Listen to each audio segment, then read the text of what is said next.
In this episode of Negative Modifier, we'll be playing the game Delta Green. Delta Green, by design, tackles various mature themes that may be uncomfortable or triggering for listeners. Listener discretion is advised. Hey, it's Charlie, Negative Modifier's Game Master. First off, thank you for giving us a listen. As always, expect something horrible to happen to the players. If you're a fan, support us by leaving a review on iTunes. And if you hate the show, consider doing it anyway and enjoying the fact that you've inflicted us on someone else. For the most up-to-date news in the podcast, follow us on Twitter and Instagram. And with that...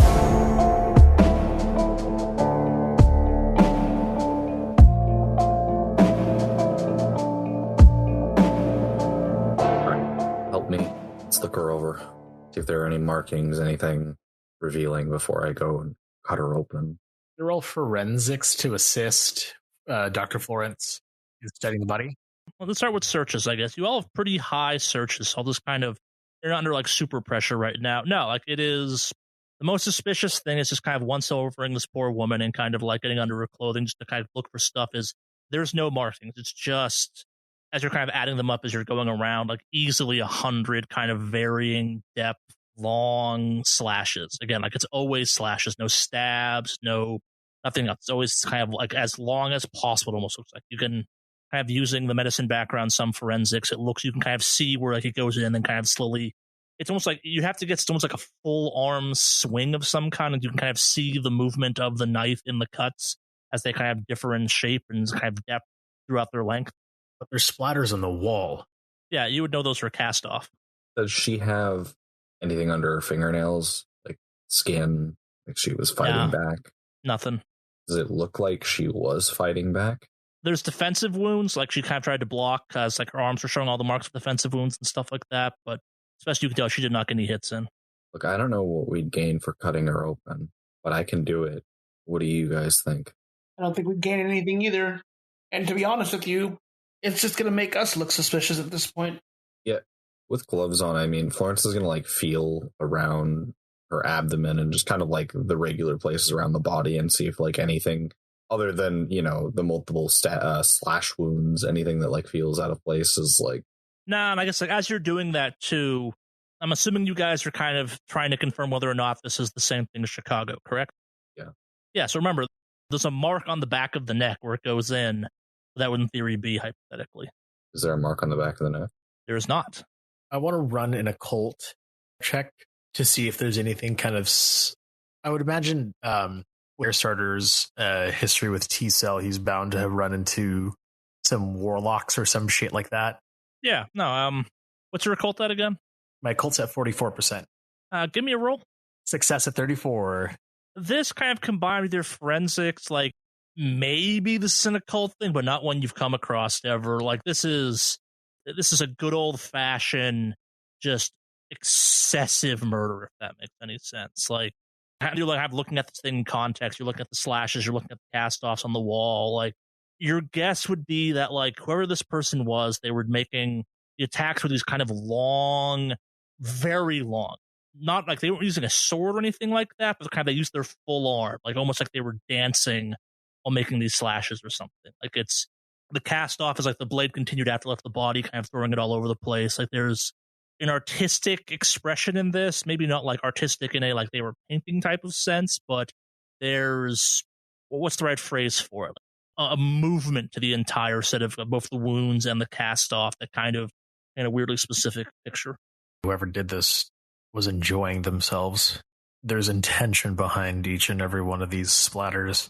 It looks like I've experienced my fair share of wizards before, or excuse me, warlocks before. I don't know if there's any kind of like magic or anything unnatural behind this specific thing, but I can check. I mean, Florence will take off her glove. Does the body react in any way to her tattoo? Nah, not even remotely.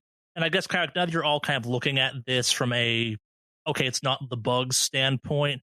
The thing that strikes out at you the most is just like the word artistry kind of leaps out in a very awkward way. Like it's not about kind of the after effect. It was about kind of the doing of, if that made any sense.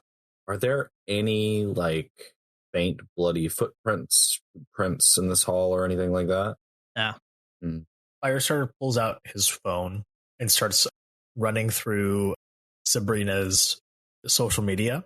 Just kind of, if she has somebody that's like specifically like, I guess you can't really find a stalker as from the outside point, but what was the dossier? Trying to get a sense of her. Yes. Was she the one with the boyfriend? I can't remember. There's so many of those undergrads. Looking through social media, she's just a really hardworking grad student. You're told by a couple of people that she is the head of the class, if you will. She's the head of the grad students. She's very well respected and stuff like that. Like, she's going places again. Like, all this lines up with what Egg said as well. And yeah, her social media kind of reflects that. Like, it's pictures of hers at conferences and at big sites and kind of stuff she's worked on. The occasional photo of her family or something like that, or some friends. Most recent photos that she was indeed at some point this evening out with what appears to be, you'd guess, her family based on kind of the tags and stuff below it. Normal, hardworking archaeologist student. Is there a phone on her body? Yep. Can I get into it? Yeah. If not, her thumb is right there if you want to use the thumbprint to get into it. Does she have any text exchanged with somebody recently? Yeah, a few. Who is it? Mostly they kind of seem to be to her mom, her dad kind of thing, making plans this evening. But there are a couple texts too. One is to Veronica Chase asking if she's seen, I guess, her backpack or something. And the response is, no, I haven't, but you probably left it in your lab. And another one was with a Victor Yu, who's kind of confirming, yeah, I found your bag in her lab. And she mentioned she's going to come back and grab it. I'm going to radio buddy and ask which room was her lab. Eggs picks up and he's like, yeah, so the hallway you're in, if you go down 6 doors, it's the one on the left. It's right next to Victor's lab. Really? Yeah. Victor, I guess, he's been here the second longest after her. I think you talked to his girlfriend earlier. That's Christina's boyfriend. Keep an eye on him. Make sure he doesn't leave. Can do. Kind of hear a pause. Yeah, so I'm going over some of the security footage right now, and that entire hallway goes dead. So anyone that's on that hallway right now, I can't confirm where they are, but I can kind of say that Brian, Saeed, and Veronica were all in their labs or kind of accounted for when this all went down. I got them on camera right now.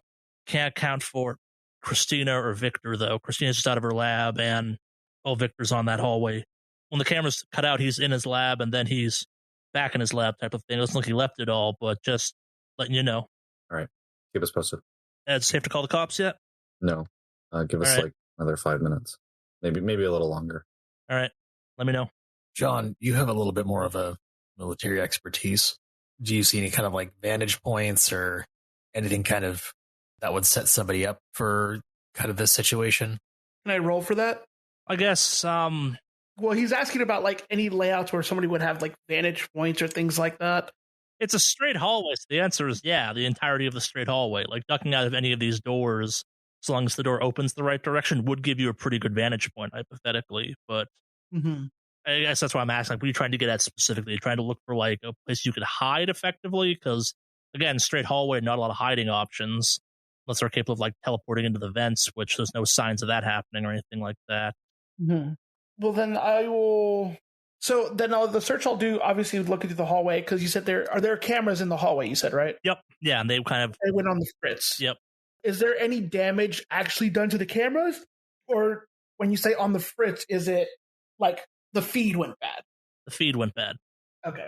And I guess I will give you that because you asked, like confirming when you get up close to one of these cameras, the camera seems to be functioning fine. Like even like Benedict kind of moves the camera to look at you real quick to acknowledge it's moving and then moves it back to its normal spot. Yeah, it's mechanically it's fine. Like what happened before when the mask went missing, the recordings themselves went bad. Okay. Or at least do you know what can cause cameras to go bad without any kind of like high tech? Yeah, we know plenty. I mean, we've cut camera feeds before. So what would be a method that a college student might be able to have access to? Unnatural. Well, if it's spooky stuff, then really it could be anything. You could, I believe, actually, Charlie, question, and because you always know all this crazy shit, laser pens. If I were to aim a laser pen at a camera, would it mess with it? Yes, especially if it's a cheap enough camera, it's a high enough power laser pointer. Yeah, definitely. Okay. So I'll look over and say, yeah, sorry, it wouldn't do what this is happening. This is kind of like the goes to static and the signal goes bad. That would just kind of like it'd be a light source on the camera. You could do the same thing with like really powerful high lumen flashlights and stuff like that. It would just kind of blasts out the optics of it. Yeah, look, I've seen this happen before. I mean, the only other time I saw it happen, she kind of like leans in and whispers, was with Neela. But however you say his fucking name. Well, considering that A, this all feels like a trap and still feels like a trap. B, you have experience with him before. I think we have our explanation, and it's not exactly something that any of my military expertise would be able to answer properly. You need to get into Victor's office and look around. He was the last person to have communications on her phone, the deceased. Yeah. And we know that he beats his girlfriend, so, or we can assume. Oh, I mean, he has violent tendencies. Yeah, but here's the problem with that. Violent tendencies, you would see that in like a crime scene. These don't look aggressive or angry. Like all the cuts and the way the blood is splattered around here, it looks, and again, for lack of a better word, artistic, almost like deliberate, like they're conducting a song or an orchestra or something. This isn't rage. The only two suspects we have is Christina and Victor. And I don't think it's Christina. What about the professor? She's not even in the building right now, is she?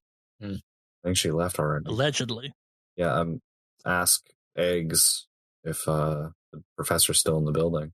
He responds, yeah, no, she went home for the night.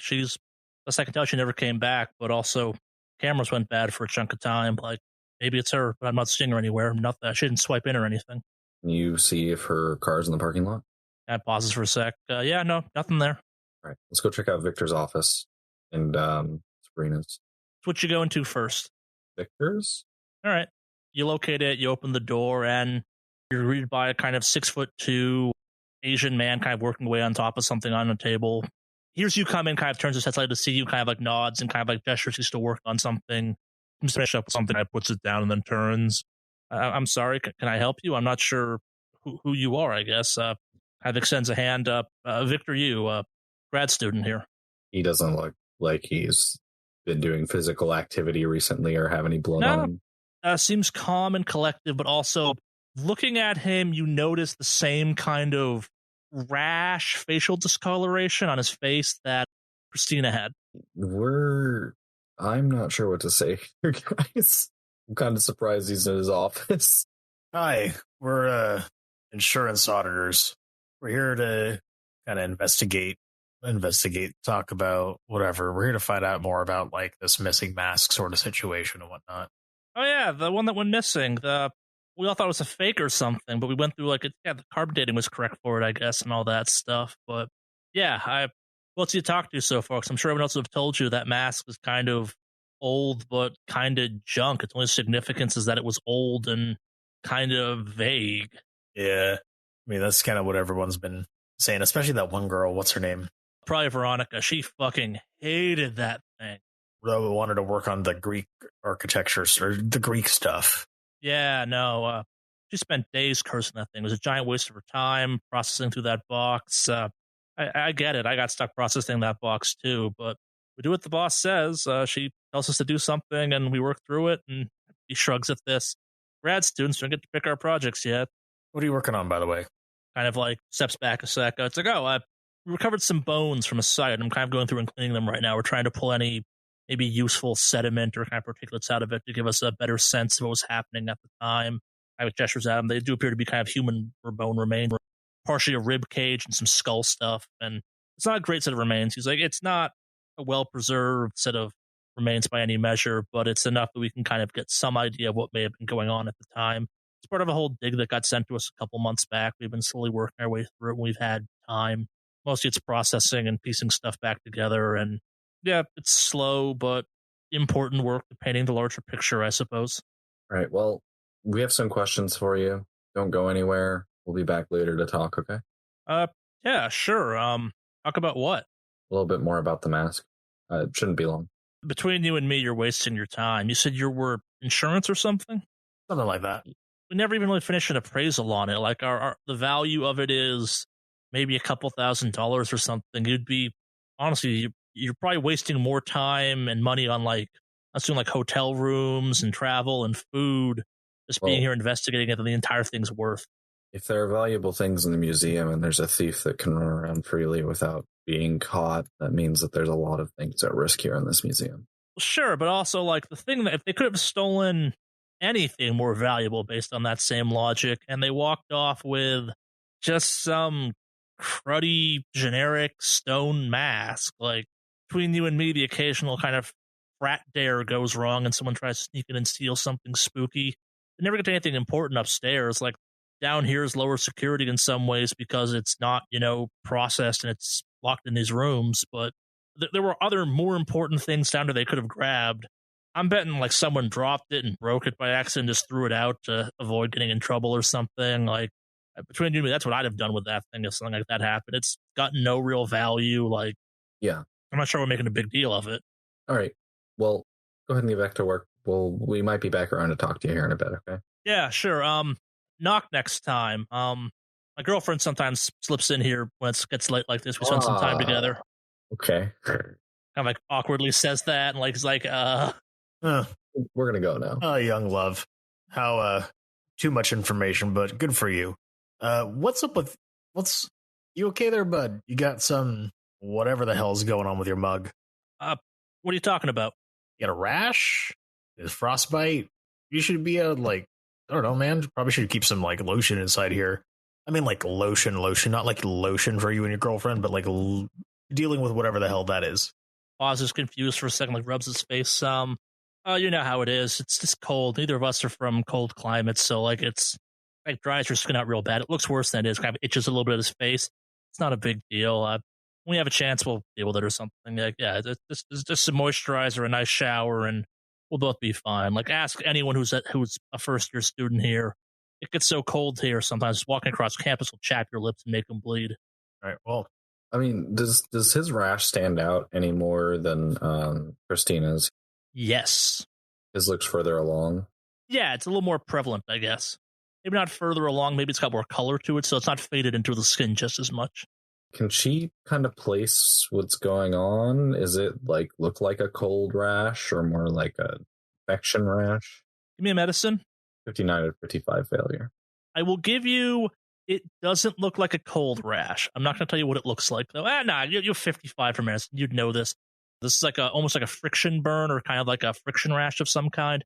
The best example I could give of maybe what this thing resembles is like you've seen people once or twice like use like duct tape or something to hold up a bad cut and they've had it on for a little bit too long. It looks like what happens when you pull that off almost. Did you put the mask on at any point? Kind of looks at you confused. Why the hell would I do something like that? Just curious. The rash isn't from the cold, it's a friction rash. I hear that. Looks at you kind of confused. Maybe when I'm wearing my face mask and I walk across campus, I'm allergic to it or something, but... Yeah, that's probably it. No, nothing strange like that. Give me human int. 30 out of 43 success. There is something shifty going on right now. Right. Look, you can be honest with us, all right?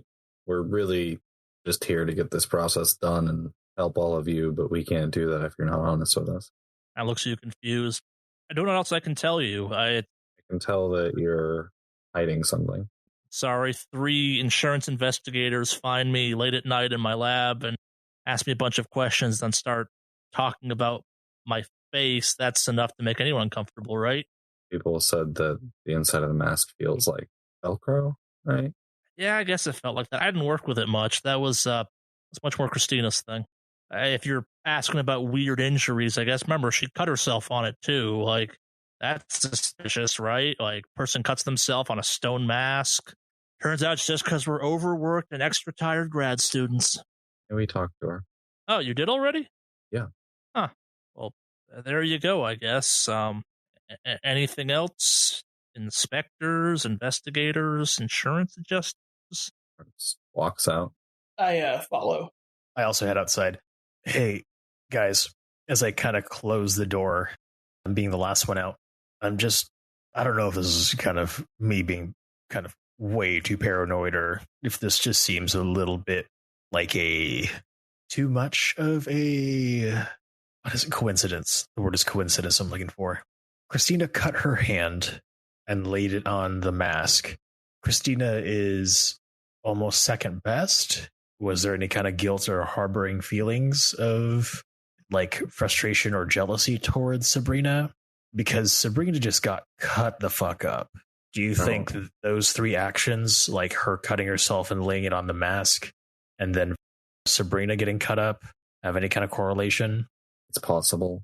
Let's check Sabrina's office really fast, and then we will go question them and get eggs to call the police, because now that we know that someone's in their office here, that could be found at any moment, so one of us needs to wait by the door and make sure he doesn't leave.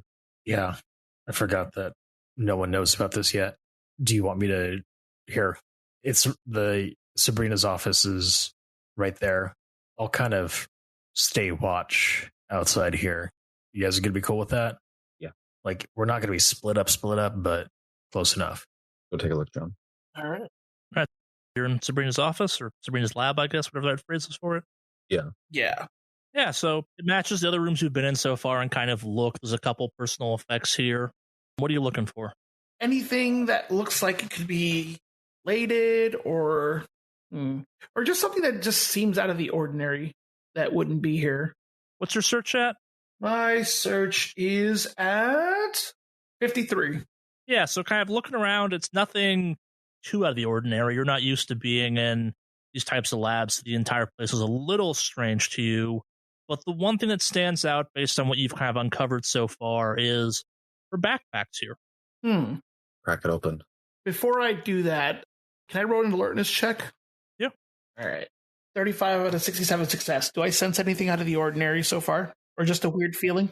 Aside from the fact there's a murdered woman down the hallway from this room by you, like 100 feet tops kind of thing. Beyond that, nothing weird that you pick up on in this room. It's an archaeology room, which is probably a tad strange. Like, there's artifacts laid out there that she's working through and stuff like that. But yeah, nothing leaps out at you as especially odd beyond what would be normal for the situation. Okay. How far is the backpack from where I'm at? Like, basically the distance of like the entry to where the backpack is. Oh, it's just across the room, sitting on a table kind of thing. There's nothing intimidating about it. Just like someone left it there by accident. Okay. Well, then I will go ahead and go grab the backpack and then come back. Yeah. You successfully do that. Nothing leaps out at you or tries to get at you. The backpack kind of feels like it's full of clothing or something, maybe some books. Yeah, normal. Okay. All right. Nothing else in the backpack you said then? No, it's just kind of some normal personal effects, maybe like a makeup kit, some like ibuprofen and stuff like that. Like a normal kind of grad student loadout of things. Some pencils, some paper, some notepads, maybe a set of headphones of some kind, change of clothing, a hoodie or two. But yeah, nothing overtly all that strange in the backpack necessarily. Are there any closets in this room? There's a couple, but they're kind of like metal facing mesh on the front so you can kind of see inside. Look, it's just like some lab coats and some like maybe a hazmat suit hanging up or something. Again, nothing kind of from the outside looking through these kind of corrugated panel doors. Nothing seems especially strange. You couldn't hide in them easily either. I don't know what else to look at. I guess we just go start talking to people. I mean, is there a desk there, like where she had her backpack? Is that her desk and all that? Looks like it, yeah. Okay. Any drawers on this desk? A couple. You can go through them real quick. There's nothing.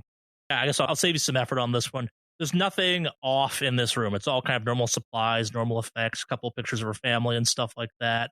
Maybe a couple of books there, maybe a couple. It's what you'd expect in someone's kind of personal space that they're working out of in the situation kind of thing. Like probably a couple of cans of like an energy drink of some kind. But again, like nothing incriminating is in this room with you right now. Okay. So I look over at Florence and let her know. I don't see anything here. It's weird. This is just, graduate student space. At least that's what I guess it looks like. You're a little bit more on the educational side than I am. Yeah. Everything's in order. I don't know why. Something's off. I don't know if he was lying to us, but it felt like he was hiding something, Victor, when I asked about the rash. Well, obviously he's got to be full of shit if you get that vibe. I'd trust your vibe for that. While they're in the room, am I able to press my ear up against Victor's door and spy on him? Well, so I guess are we kind of done in the room for a second? Because something is about to happen in the hallway. Oh, I thought I was in the hallway. Something's about to happen in the hallway. Oh, Jesus. Oh, shit. Okay. Yeah, we're done with the room. Yeah, so kind of they're talking away inside, out in the hallway, fire starter. You see Christina kind of come sneaking down the hallway some, kind of sticking to one side of the hallway, maybe trying to avoid the security cameras as a joke or something. She's not being stealthy by any measure, She kind of like, she sees you standing in front of Victor's door, looks at you kind of confusedly, and kind of like gestures. She's like, can I go in there? My boyfriend's waiting for me. Oh, yeah, sorry.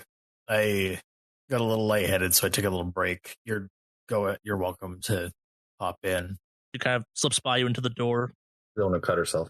I kind of step aside, but kind of step in the way so that way I can kind of see inside the office and stuff. And I kind of I don't really break eye contact with her. I'm a little awkward with this, just kind of watching her just kind of close the door and whatnot. And you do hear it click when the door's closed all the way. I text Florence and Foxtrot. Christina just walked into Victor's office. Hear anything? Well, I think we're about to hear something. She looked like she was trying to play cute or whatever the heck have you, but I kind of effectively put a rock in that road. Or they're getting up to some secret cult activity. Which is why I'm about to start pressing my ear up against this door and spy on them. So I text Firestarter. Did she? Well, I guess this is my question to Charlie here. Did she, by any chance, when she was walking around there, walk past the body? No, she came from the opposite end of the hallway. I will say, though, in theory, she could have seen the body, but she didn't. Okay. So she came in from the opposite side of the area. How close is Firestarter to that body? I will say like 100, 200 feet. Like, it's down the hallway. Like, you had to come some distance to get here, but like in theory, you could see that there's like at least a pile of something into the hallway kind of thing. At the same time, though, too, if you're not looking for it, it wouldn't necessarily immediately register as, a dead body, but... Okay, gotcha. So I'm just going to text Firestarter on this one. Did she notice the body at all in the hallway? Or have any reaction to that? How far is Sabrina's office from Victor's office? Right next to it. Right next to it. Okay, cool. I walk over and I just kind of open the door and just kind of lean inside of the door frame. No, she was just kind of bopping around the hallway, playing cute and trying to avoid the security cameras. I don't know if that was a means of her, I don't know, trying to excite her boring sex life, or she's legitimately trying to avoid the cameras. Actually, they're on the opposite side of this room. Hold up. Everyone shut up for like a quick second. I want to see if we could hear the other room through the vents. Which room are you trying to listen into, I guess? The one that Victor and Christina are in? Yes, Victor and Christina are in. Kind of, but not really. The HVAC's kind of filling most of that sound up pretty effectively. I will say if you wanted to press your ear up against the door, you could get some sound through it. Again, it's not a soundproof door. It's just a normal door at that point. Did you guys, by any chance, find a stethoscope while you were looking around? Sometimes they use that in... I have one. You have one? I do have an emergency medical kit, yeah. You want to play My Babysitter's Dead? She's pressing the stethoscope. Oh, man. I feel like I'm in an 80s movie. All right. I press the stethoscope up against the wall. All right, so we're kind of trying to eavesdrop through the drawer with the stethoscope. Yep. Yeah, so we're not going into graphic detail because there's no need to. But yeah, you hear more or less exactly what I suspect you're expecting at this point. It's a young couple kind of going at it. You do occasionally kind of hear something that seems a tad off, like maybe the sound of like punch or something, or a very hard slap. And the dirty talk for this is a bit, you would say, aggressive in some ways. I just turned to Florence and Foxtrot. Well, if I could blush, I would be blushing. I have no pearls to clutch, but woof, okay. Those little rashes, those little friction burns that they happen to have, I kind of figured out what happened. Yeah. Oof, okay. Yeah, I'm not going to be that guy anymore. And I just undo the stethoscope and give it back to Florence. Yeah, they be fucking. You got to call eggs now? Firestarter's kind of chuffed, and he's just not even like focused right now, just because that was just such a funny thing to him. That's a rare human moment on an operation that's rapidly kind of getting darker and darker. I get it. So, you guys want to call in a body while they're fucking? I mean, I want to find out who did this before we call the cops, but I don't think we have a choice. I don't think we do either. We already have 2 people now who know that they've talked to us around the time that they found the body. So if it makes mention of the fact that we found it, we as in us 3, or eggs or whoever, Then Can't be us. We'll be asked for questioning. But where's the director? we'll tell Eggs to call the police. We need to go speak to Saeed right now, and we need to go search the professor's office. Gotcha. So where are you going first? You gonna try and find Saeed first? You gonna go and do the office first? You guys want to do office first? Yeah, let's do the office. Yeah.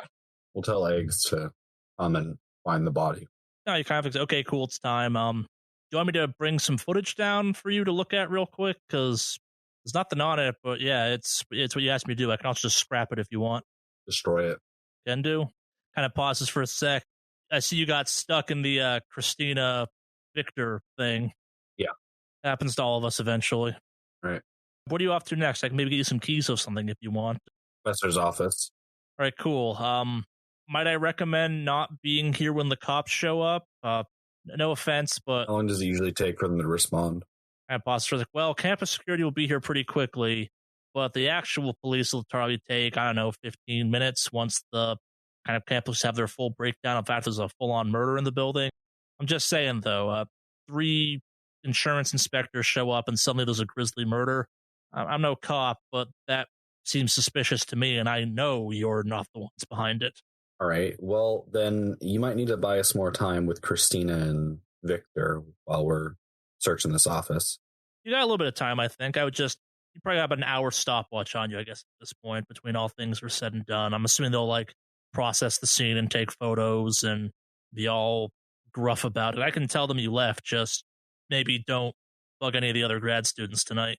You need to specifically say that we left before, you need to, in your story, say that we left, you walked this hallway, there was nothing, and then when you walked it again, there was a body. So we weren't on scene when it happened. Yeah, I really hope you enjoyed your dinner down the street, by the way. Yeah, thanks. Told you all about it myself. A great recommendation. Yeah, no problem. Yeah, so kind of he comes down, here's the keys to the office if you want it, or you can go do whatever you need to, kind of thing. Guess I'm off to go find a body for a second time. Enjoy. Thanks. Kind of walks off, again, muttering to himself about, this isn't what I signed up for, et cetera, et cetera. You locate the office pretty easily. Unlike the other offices you've been in so far, this is a real kind of normal faculty office. It's not below ground. It's part of the museum. It's nicer kind of thing. It's up in the kind of admin area, if you will. It's about what you'd expect from some of this background. Lots of artifacts, the big kind of grand desk. It's got a nice view out of the front windows type of thing.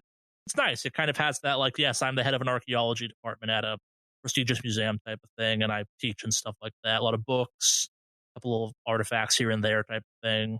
Nothing seems especially amiss there, at first glance at least. Yeah, can we search around, see if she's got a mask hidden somewhere in here? Yeah. Other searches are high enough that I'm not going to make a roll for it, but yeah, you kind of look around. There are several masks, but none that match the description you've been given so far, none that are kind of weirdly generic, and they're all tagged correctly. A couple of them are in cases, a couple of them are hanging up on walls. Nothing seems to be especially out of place.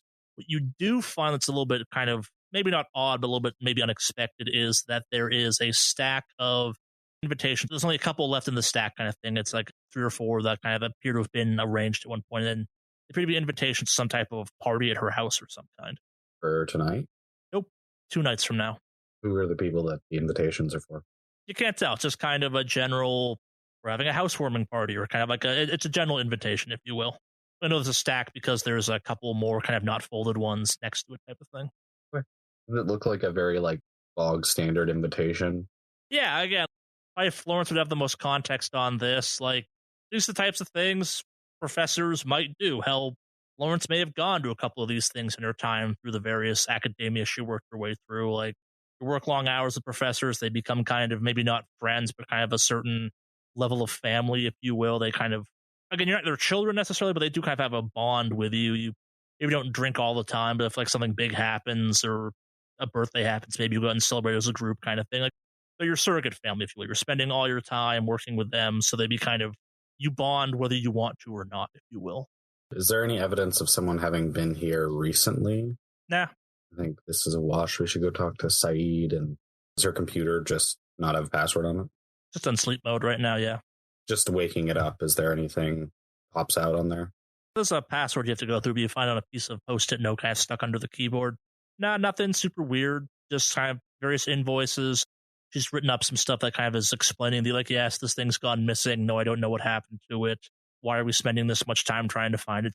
It's not important kind of thing. I get it. Something was stolen, but also no great loss, et cetera, et cetera. All right, you guys want to go talk to Zaid?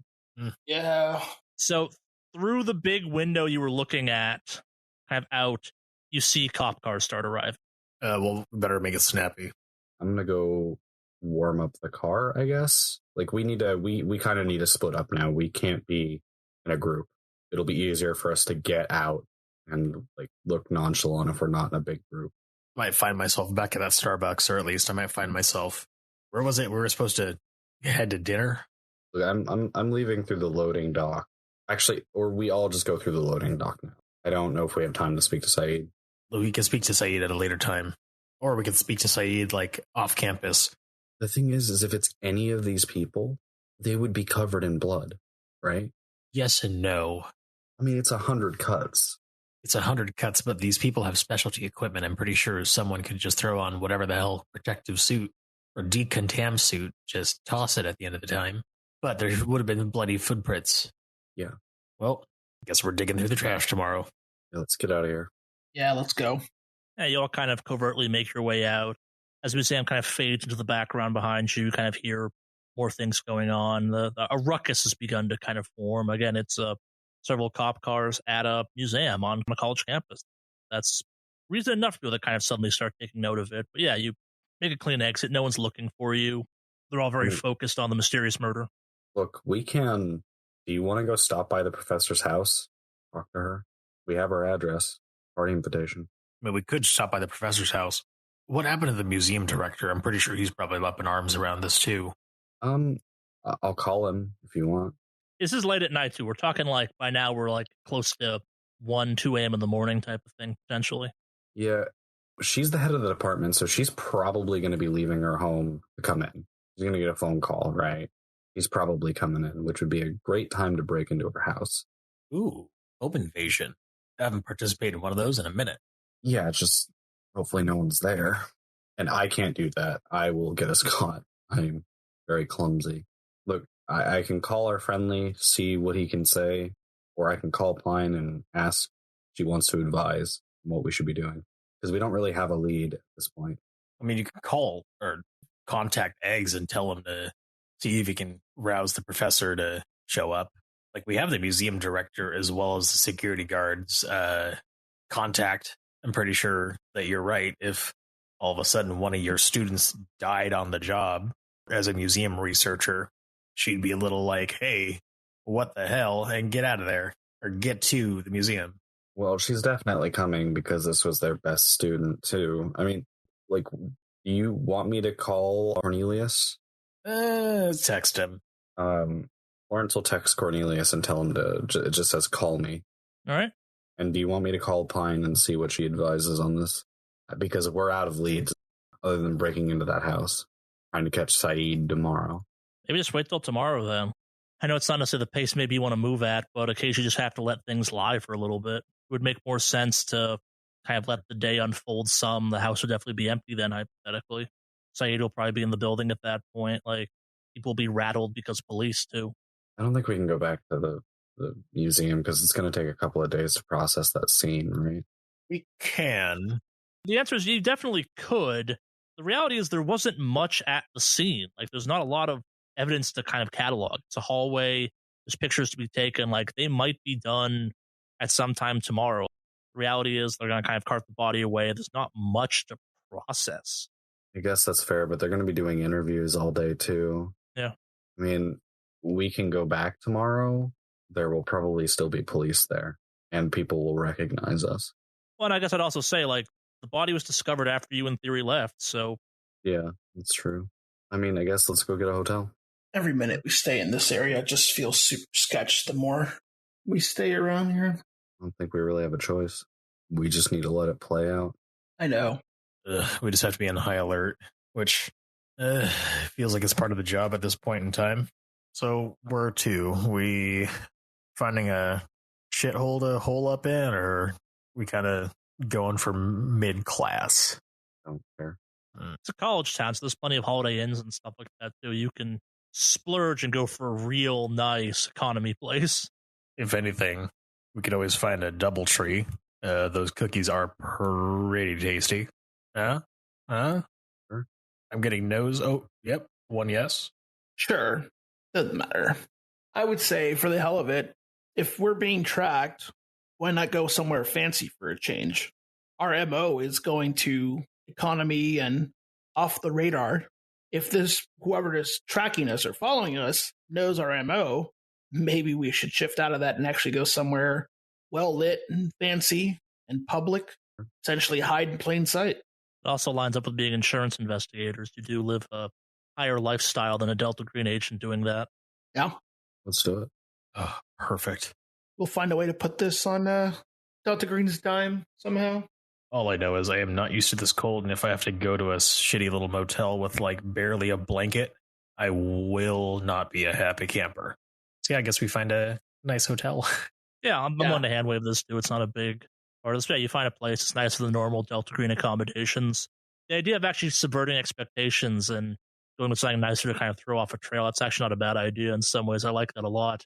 But yeah, no, you find a place. Next morning rolls around. Nothing weird has happened. So what's the plan, I guess? You do have this green box you were told about and you got the address for. You can go back to campus now and get into that. Like, do you want to try and give it a little bit more space to let the cops clear out more at that point? I guess, what are you thinking at this point? So I look at the group and I say, let's hit that green box up. I'm going to eat half of the continental breakfast buffet first, and then I will join you. Yeah, so by Delta Green mornings, you have a relatively leisurely one. You get to, maybe not sleep in, but you're not like rushing out of there at the crack of dawn. You feel refreshed. You have your breakfast, you head out. Green box location, as you were told, is located inside a junkyard. You weren't given a lot of instructions on what it was, though, just what the junkyard was located at. You kind of roll up, and there's an attendant out front who's just kind of standing in a small kind of little box, just kind of like looking at you come in. Can I help you? Were we expecting to have somebody there? Just like the guard to a junkyard. My car has been acting kind of unnatural, and I was wondering if I could find some parts here to fix it. Unnatural, you say? Did that cold woman, Miss Pine, send you my way? Yes, she did. She called ahead, kind of like gestures behind him. You want to go and find Mr. Frosty's Tasty Treats. So kind of go down that path, down the center, go all the way down to the back, and take a right all the school buses. And at the end of that, there'll be a bunch of like working vehicles, some like armored trucks, that type of stuff. And there'll be it's hard to miss, but there'll be a ice cream truck back there. Can't miss it, Mr. Frosty's. Thank you for your help. Tell Piney I say hello, and that retirement has been treated me wonderful. You made it to retirement? Retirement? Kind of like grimaces and holds up his left hand, and it's just like it ends at his wrist. Forced retirement. I just nod and say, okay. And just start heading towards the ice cream truck. Yeah. No, so the instructions were pretty useful. You make your way down there, and sure enough, you eventually find Mr. Frosty's Tasty Treat. It's a fairly large ice cream truck. Kind of surprising given the, winter happening neighborhood that you find yourself in, but ice cream trucks happen, I suppose. It's an older school style one, bit of a vintage look. It's got one of those big ice cream cones at the top of it that's been just graffitied to hell, but on the base there is a green triangle. The side of Mr. Frosty's is some immaculate kind of late 80s, kind of early 90s truck art. It's a picture of what you assume is Mr. Frosty. He's a man with an ice cream head, just kind of spooning his head off into kids' cones. They kind of run up to get some ice cream. A little bit dark, but at the same time, again, marketing was different back then.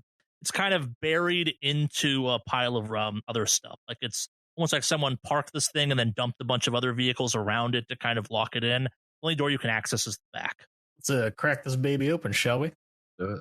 Yeah, so you spend a couple minutes looking around. You eventually find some keys that are kind of stashed in a remnant of Mr. Frosty's that seems to have fallen off some, kind of off to the side.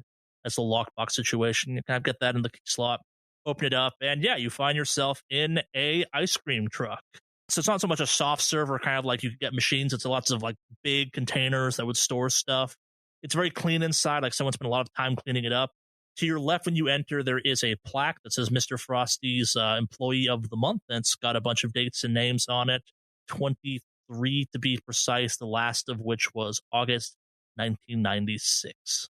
Any notable names? Nah, just names. Start searching around. Yeah. Yes. Yeah, so the way the screen box is set up is they've converted all of the big freezers, the kind of like long open the top freezers, into the storage containers for them. So you just start popping them open, and mostly what's inside this thing is a bunch of cold weather survival gear, some coats, some kind of overall style stuff. Like, it's all designed for colder weather though. Got some ski goggles, several bottles of Fog Be Gone for the bottles. You do find two hiking backpacks actually, that are like fully stocked. They got survival blankets and flares and flare guns and water purification tablets and some fire seal starters and some rope and some climbing axes. And as you're kind of going through all this stuff, again, like, this is a cold climate. It makes sense that whoever was here would dump a bunch of stuff like this here. You find a couple strange things amongst this. The first one you find is a cardboard box with the letters FEMA in big letters on the side. You pop it open, there's a bunch of kind of blister packs, those kind of like generic pill things full of yellow oval shaped pills, and a note on the top of it saying bad batch causes aquageneric urticaria, I think, which is water allergies. Florence would know that. And you also find a 55-pound bag of rock salt that's just kind of written in Sharpie on it. It says ghost proof on it. Ghost proof. I am taking some of that rock salt. All right. Yeah, so it's kind of duct taped shut. You open it up and it's just rock salt. I mean, I'll grab some too. Yeah, same. I put on gloves if I touch it. Do we have any, like, well, I guess, do we have any bags in there that we can also load some stuff in? You're Deltrians. You have some plastic bags. You know the value of plastic bags. Okay. Well, then, yeah, I'll load up a plastic bag with that rock salt. Yep. I can't believe we stumbled upon such a great asset. If this rock salt is supposed to be ghost proof, I could load these guys up in some shotgun shells, and I got myself some ghost proof shells. Yeah, it's either ghost proof, isn't it? It saves you from ghosts, or it's proof that ghosts exist. Okay, so either we shoot a ghost and it dies, or we shoot a ghost and it becomes even more spooky. Like, either way, you know what? It's Delta Green. We'll find out. I'm willing to roll the dice. Haunted bullets. Okay. Yeah, I should figure out how to make those. It's like, say that, we have a good old fashioned haunted mask over here. This is going to come in handy. Yeah. I think it's like Night of the Museum. The ghost comes to life at night. With Owen Wilson? Yeah. Maybe he's playing the ghost this time around. You watched that movie? No. But I know that he's in it. Okay. I mean, it sounds like a horror movie. Firestarter just kind of chuckles at this. It feels like a movie Florence's girlfriend would have wanted to have seen, but Florence was like, no, I only see documentaries that are in French. Actually, Florence probably actually did go to the movie, but fell asleep within the first 5 minutes. That sounds also accurate, yeah. Yeah. It sounds equally accurate. But yeah, so back to the green box. Yeah, so you're going through and you actually find some weapons while you're there too. So it's got 4 large caliber bolt action hunting rifles. Oh, man. 1 bloody wood axe, and 1 impeccably well-maintained and properly kind of boxed up in a hard plastic case chainsaw. That chainsaw seems a little suspicious. Well, so speaking of suspicious, you kind of work your way through the rest of the truck checking for other supplies. You eventually find a cardboard box on the driver's seat of the truck, and when you open it up, it's a bit strange. It's got a mask that matches the mascot head from outside on the side of the truck. You assume it's the Mr. Frosty mask, and there's an outfit that goes along with it. And across the mask and the apron of the outfit that goes along with it, there's just large splashes of dried blood. Well, let's load these guns up. So we're just going to completely gloss over the killer ice cream mascot. I mean, do you really want to... most of the time when you look deep into green box stuff, you definitely don't like what you find. I know, but like, say that we just take this and then we just kind of shove it on somebody. Either we can get ourselves a second killer, or we can Freddy versus Jason this other mask or this other killer and just kill 2 birds with 1 stone. We're not creating another vector.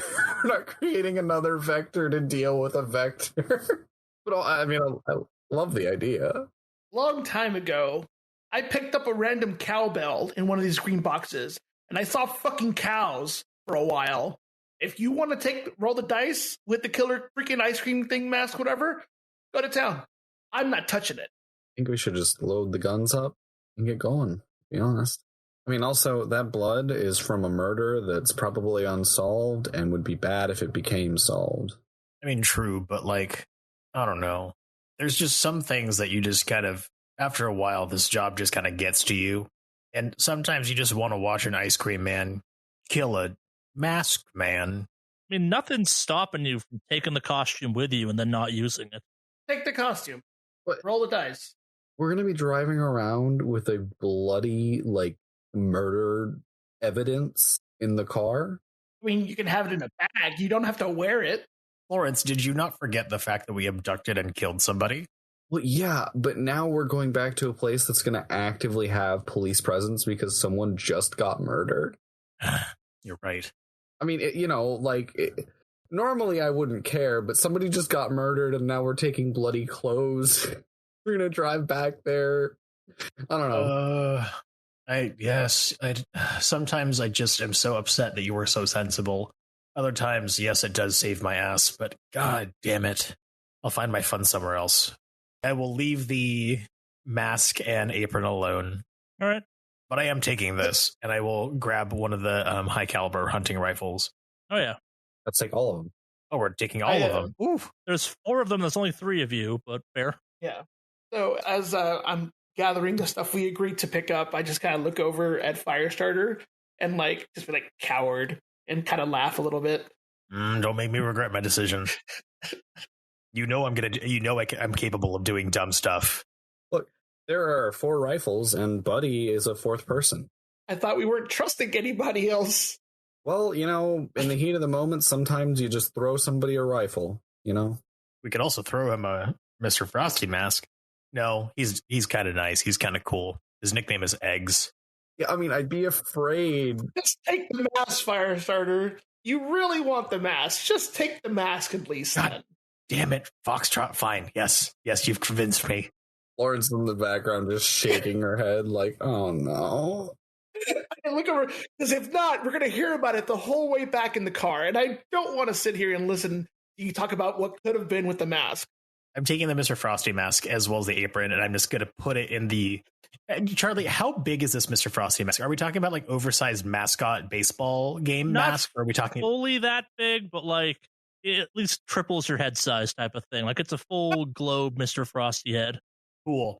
Lawrence just looks between the two of you, puts some earbuds in, turns on music really loud, and walks out of the green box. All right, so I got to clarify. So Agent Firestarter has stepped out of the ice cream truck with the Mr. Frosty uniform.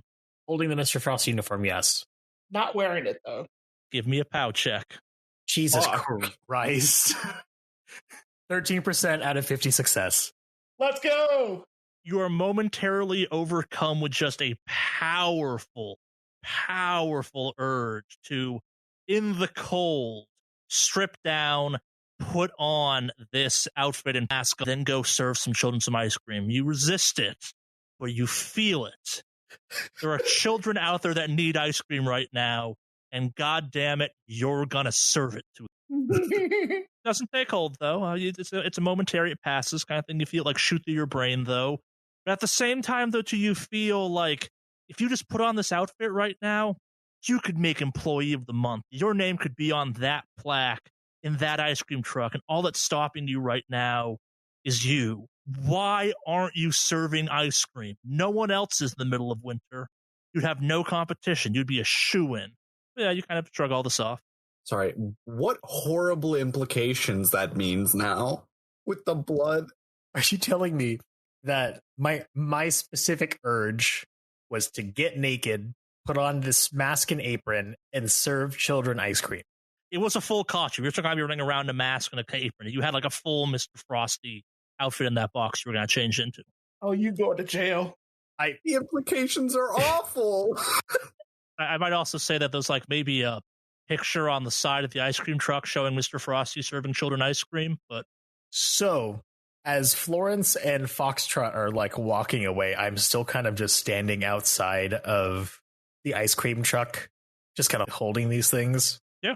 And I just have like this just aghast and grimaced look on my face. I was like, hey guys, I'm going to catch up with you. real quick. I'm going to turn back around. I'm just going to put that back. Florence has her headphones in, so she doesn't hear anything. She just keeps going. Yeah. I just wave my hands and say, all right, before we completely leave the green box, remind me what else was in there again, Charlie?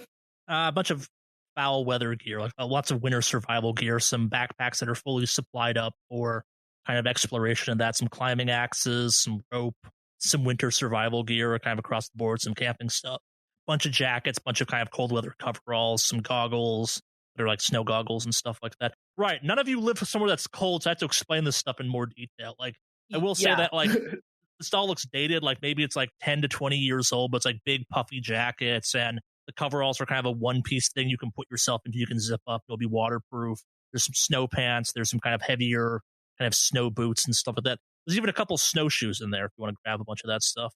There's enough variety of the clothing that you all can kind of outfit yourself correctly to have an outfit, if you will, for the cold. It won't be fashionable, but it'll be functional. When I put back mask and apron, I'm going to pick up the most garishly dated coverall. All right. I'm going to leave with that instead. Yeah. I don't return back. I just keep going back to the car. Yeah. Close the doors behind me, catch up with a group. Yeah, so actually you don't quite catch up with the group. You, as you're kind of walking there, you get a text message, and it's from a number that you used to get more text messages from. It just simply reads, "Heard things got interesting," and it's got to have geocoordinates next to it. Who's this from?